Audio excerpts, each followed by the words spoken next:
안녕하세요. 3월 13일 뉴스캐치 헤드라인입니다. 트럼프 대통령의 대규모 인력 감축 계획이 오늘까지 제출 마감일을 맞이했습니다. 트럼프 행정부는 쿠바 콴타나모에서 40명의 이주민을 미국으로 송환했습니다. 민주당과 공화당의 정부 지출안 갈등이 심화되며 셧다운 위기가 다가오고 있습니다. 트럼프 대통령이 나토 사무총장과 방위비와 우크라이나 안전보장을 논의할 예정입니다. 트럼프의 새로운 철강과 알루미늄 관세 정책이 글로벌 기업들에 영향을 미치고 있습니다. 트럼프 행정부가 전기차와 환경 규제를 철폐할 계획을 밝혔습니다. 미국은 우크라이나와의 휴전 논의를 위해 모스크바에 특사를 파견했습니다. 폴란드 대통령이 러시아 견제를 위해 미국의 핵무기 배치를 요청했습니다. 네, 지금 에밀리 특파원 나와 있습니다. 오늘은 미국의 중요한 정치적 이슈들에 대해 살펴보겠습니다. 우선 도널드 트럼프 대통령이 지난 한 달 동안 발표한 대규모 인력 감축 계획의 마감일이 다가오고 있습니다. 정부기관들은 오늘까지 백악관에 이를 제출해야 한다고 합니다. 이는 앨런 머스크가 감독하는 미국 도지 서비스와 관련이 있습니다.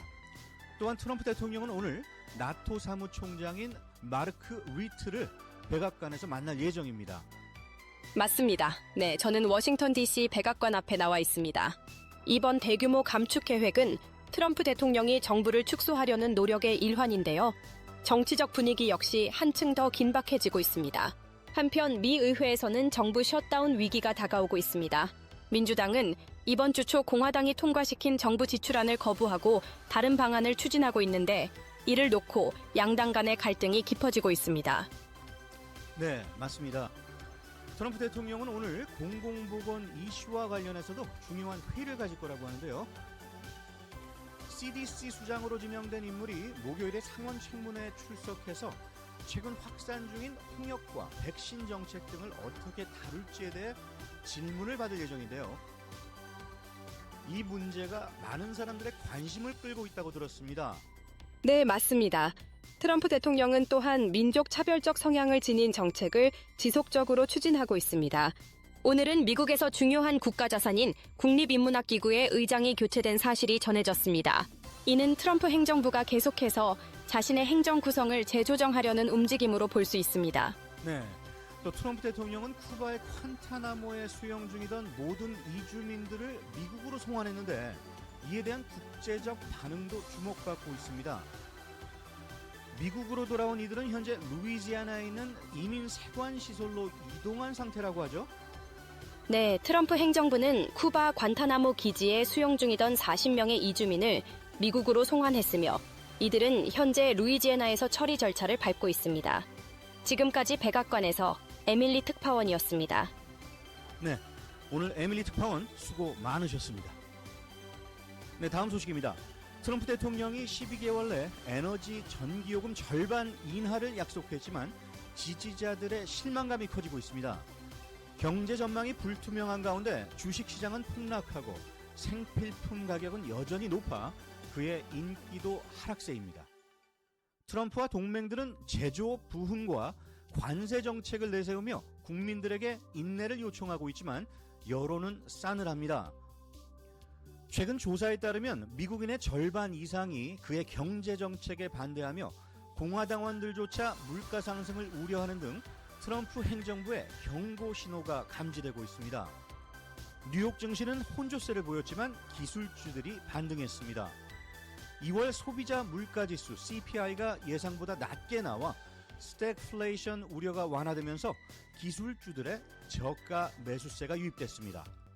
다우존스 산업평균지수는 0.2% 하락한 41,350.93에 마감했지만 S&P 500 지수는 0.49% 상승한 5,599.30, 나스닥 종합지수는 1.22% 상승한 17,648.45로 마감했습니다. 원달러 환율은 소폭 하락했지만 여전히 역대 최고 수준인 1,450원대를 유지했습니다. 어제 오후 1시 기준 원달러 환율은 전날 서울 환시 종가보다 560원 하락한 1452.6원에 거래를 마쳤습니다. 트럼프 대통령이 밀어붙이는 고강도 관세 정책은 여전히 시장에 부담을 주었습니다. 트럼프 대통령의 철강과 알루미늄에 대한 새로운 관세 정책이 글로벌 기업들에 큰 영향을 미치고 있는 가운데 미국의 식음료 업체들은 일부 품목에 대해 관세 면제를 요청하며 커피와 같은 원료를 포함해 미국 내에서 구할 수 없는 제품에 대한 예외를 주장했습니다. 반면 일부 기업은 관세 부담을 고객사에게 전가하거나 자사 부담으로 처리하고 있습니다. BMW는 멕시코에서 생산된 차량에 대한 새 관세를 흡수하기로 했고 타이어 제조업체 미슐린은 가격 인상을 예고했습니다. 트럼프 정책에 대응하기 위해 제약사들은 미국 내 생산을 늘리겠다고 발표했으며 일부 자동차 업체들도 미국 내 생산을 확대할 계획입니다. 다음 소식입니다. 2월에 물가는 다소 완화됐지만 철강과 알루미늄 수입에 대한 새로운 세금 부과로 무역 전쟁 우려가 커졌습니다. 유럽연합과 캐나다도 수십억 달러 규모의 제품에 새 세금을 부과했습니다. 세금 부과로 경기 침체 우려가 커지고 주식시장은 불안정해졌습니다. 이에 대해 트럼프 대통령은 단기적인 고통이 장기적인 경제 목표를 달성하는 데 필요할 수 있다고 언급했습니다. 최근 경제 지표와 기업들의 발표는 미국 경제와 노동시장에 대한 부정적인 신호를 보내고 있으며 연방준비제도는 세금이 인플레이션을 높이고 노동시장에 악영향을 미칠 것을 우려하고 있습니다. 미국의 관세 정책이 최악의 상황에 이르면 한국의 경제 성장률이 올해와 내년에 각각 1.4%까지 하락할 수 있다는 분석이 나왔습니다. 한국은행은 미국의 고강도 관세 정책이 실물 경제에 미치는 영향이 커지면서 경제 성장률 전망을 낮추었습니다. 대미 수출 감소와 투자 심리 위축 등으로 인한 하방 압력 때문이라고 설명했습니다. 반면 낙관적 시나리오에서는 성장률이 상대적으로 높아질 가능성도 존재합니다. 미국에서 달걀값 폭등에 대응하기 위해 닭 백신 연구가 본격화되었습니다. 트럼프 행정부는 달걀 가격 안정을 위해 15억 달러 규모의 대책을 발표하며 그중 1억 달러는 질병 연구와 백신 개발에 투자될 예정입니다. 달걀 가격 폭등의 주요 원인은 고병원성 조류 독감의 재유행이며 이로 인해 1,300만 마리 이상의 산란개가 폐사하거나 살처분됐습니다. 그러나 백신 사용에 대한 저항이 큰 이유는 특히 사육업계가 백신이 닭고기 수출에 부정적인 영향을 미칠 것이라 우려하고 있기 때문입니다. 미국 국세청은 트럼프 행정부의 대규모 해고 조치로 가장 부유한 미국인들과 영향력 있는 기업들의 세금 조사에 어려움을 겪고 있습니다. IRS는 2월에 전체 직원의 약 7%, 특히 집행과 징수 부서에서 최소 5,000명을 해고했습니다. 추가 해고가 예고된 상황이며 마약과 범죄 조직에 대해 조사하는 세금 수사관들이 국토안보부로 재배치될 수 있습니다. 비판자들은 이러한 예산 삭감이 중저소득 중 납세자들보다 더 많은 자원을 가진 부유한 미국인들에 대한 단속을 약화시킨다고 주장하고 있습니다. 트럼프 행정부가 바이든 시대의 전기차, 석탄 발전소, 깨끗한 물 관련 규제를 폐지할 계획을 밝혔습니다. 이는 미국 환경 정책의 큰 변화로 경제 전반에 걸쳐 규제 완화가 예상됩니다. 또한 정부의 기후변화 대응과 온실가스 규제의 근거가 된 과학적 연구 결과도 철회할 방침입니다. 환경운동가들은 반발하고 기업단체들은 지지하는 가운데 EPA는 육군 공병단과 함께 새 규제를 개발할 예정입니다.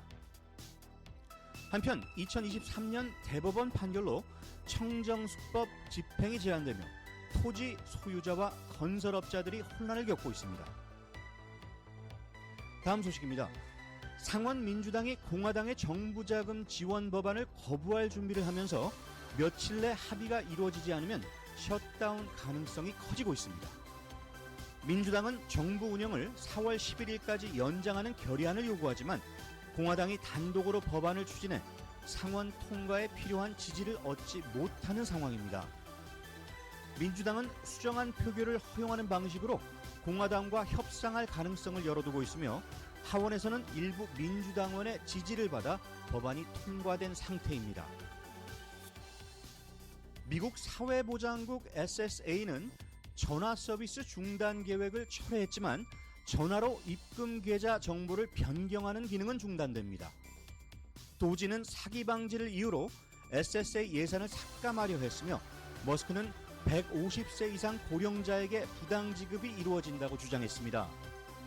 그러나 전문가들은 이는 SSA의 오래된 데이터 오류 때문이라고 반박했습니다.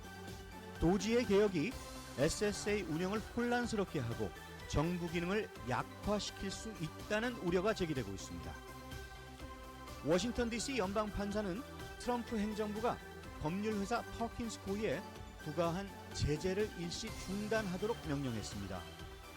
판사는 트럼프가 지나치게 권력을 행사했으며 이로 인해 퍼킨스 코이가 즉각적인 피해를 입었다고 판단했습니다. 이에 따라 법원은 해당 제재의 일부 시행을 막는 임시 금지 명령을 내렸습니다. 이번 판결은 변호사들이 대통령의 입맛에 맞지 않는 사건을 맡는 것을 주저하게 만들고 법조계의 독립성을 훼손할 우려가 제기되고 있습니다. 트럼프 행정부가 도입한 스페이스 매치 프로그램이 연방 직원들을 위한 사무 공간 공유를 목표로 출범했습니다. 정부 예산 절감을 위해 일자리 축소, 사무실 임대 해지, 연방 자산 매각을 동시에 추진하면서 직원들을 사무실로 복귀시켜야 하는 조치입니다. 하지만 이 과정에서 계약이 해지된 사무실로 배치되거나 공간이 부족한 건물에서 일해야 하는 혼란이 발생하고 있습니다. 결국 기본적인 업무 공간조차 확보하지 못한 직원들의 불만이 커지면서 혼선과 비용 증가로 이어지고 있습니다. 다음 소식입니다. 모스크바의 싱크탱크 문서는 러시아의 우크라이나 갈등 해결 요구사항을 담고 있으며 평화 유지군 파병을 반대하고 점령지에 대한 주권을 주장합니다. 또한 우크라이나 북동부와 크림 근처의 완충지대와 비무장지대 설정을 요구하고 미국과의 평화 합의의 어려움을 강조합니다. 문서는 미국, 중국 그리고 EU와의 긴장 고조를 통해 협상에서 유리한 위치를 확보하고 우크라이나에 대한 무기 지원 중단과 일부 제재 해제를 제안하고 있습니다. 마르크 리터 나토 사무총장은 오늘 도널드 트럼프 대통령과 만나 우크라이나 안전보장과 방위비 문제 등을 논의할 예정입니다. 리터 사무총장은 유럽 국가들이 우크라이나 지원을 주도해야 한다고 주장하면서도 미국의 지원이 필요하다고 강조했습니다. 트럼프 대통령은 유럽 국가들의 방위비 증액을 압박하고 있으며 나토 회원국들이 2% 방위비 목표를 달성하지 않으면 방어를 하지 않겠다고 경고한 바 있습니다. 이번 회동은 나토 창설 이후에 가장 중요한 회의 중 하나로 평가가 되고 있습니다. 스티븐 위트코프 중동 특사는 오늘 우크라이나와의 휴전안을 논의하기 위해 모스크바에 도착했습니다. 그는 카타르에서 출발해 러시아에 도착했으며 크렘린궁은 미국 협상단이 접촉을 위해 러시아로 향했다고 밝혔습니다. 미국과 우크라이나는 30일 휴전안을 논의했으며 이에 대한 정보가 러시아에 전달되고 있습니다. 러시아 측은 제다에서 열린 협상 결과에 대해 논의할 준비가 되어 있으며 위트코프 특사는 푸틴 대통령과의 면담도 예상되고 있습니다. 폴란드의 안제이 두다 대통령은 러시아의 견제를 위해 미국의 핵무기를 폴란드에 배치해야 한다는 입장을 밝혔습니다. 두다 대통령은 미국의 핵무기를 폴란드로 재배치하는 것이 필요하다며 이를 트럼프 대통령이 결정해야 한다고 말했습니다. 그는 나토의 국경이 이미 동쪽으로 이동했으므로 핵무기 재배치는 시기적절하다고 강조했습니다. 또한 러시아가 벨라루스로 핵무기를 재배치한 것을 언급하며 미국도 같은 방식으로 폴란드에 핵무기를 배치할 수 있다고 주장했습니다. 이 요구는 러시아의 군사력 강화 우려가 커지는 가운데 나온 것입니다. 순간을 아름답게 지내면 멀리서 봤을 때 인생이 빛날 것이라고 합니다. 오늘도 여러분의 인생에 아름다운 장식으로 남기를 바랍니다. 뉴스캐치 오늘 소식은 여기까지입니다. 좋은 하루 되시기 바랍니다. 진행의 탑프로였습니다.